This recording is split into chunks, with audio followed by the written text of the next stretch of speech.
Hello all. So మా వాడైతే అమ్మ కారాలు చెయ్యి అదేనండి చక్రాలు అడుగుతూ ఉన్నాడు. అరే అంత పిండి వంటలు చేయలేనురా అని అడుగుతూనే ఉన్నాడు. సో ఇక మనం పిల్లలు అడుగుతూ ఉన్నప్పుడు ఖచ్చితంగా మనం నేర్చుకోవాలి కదండి. ప్రతిసారి మనం వేరే వాళ్ళ దగ్గరికి వెళ్ళి అడగలేం కదా.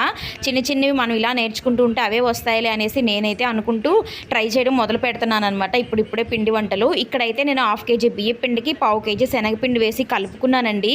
తర్వాత ఉప్పు, దాంట్లో కారము, వాము వేసేసుకున్న, పాలు వేసి ఇక్కడైతే నేను ఒక తడి క్లాత్ మీద ఈ విధంగా చుట్టు పెట్టుకున్నానండి. ఒకేసారి నేను బాండిల్లో చుట్టడం అంటే ఇంకా సింగిల్గా చేసుకోవడం కదండి, మాడిపోతాయి. అది కాక నేను చుట్టేటప్పుడు నాకు చేతికి సెగ తగిలితే నేను చుట్టలేను. ఫస్ట్ వేసి కాస్త మాడిపోతే నేను చుట్టే లోపల ఆ సెగకి అంత ఎక్స్పర్ట్ అయితే కాదు కదా. సో అందుకని ఒక్కొక్కటి ఇలా గరిటెకి మనం రివర్స్ చేసుకొని వేసుకుంటే ఈజీగా ఉంటుందని ఇలా వేసుకున్నాను. నిజంగా ఆ ప్రాసెస్ ఈజీగానే ఉందండి. బట్ అంత పర్ఫెక్ట్గా వచ్చాయో లేదో నాకు తెలీదు. మొత్తానికి కరకర అయితే అంటున్నాయి. బట్ ఒక్కొక్కటి ఒక్కొక్క కలర్లో వచ్చినట్లు అనిపించింది. బట్ ట్రై చేయడంలో తప్పు లేదు కదా.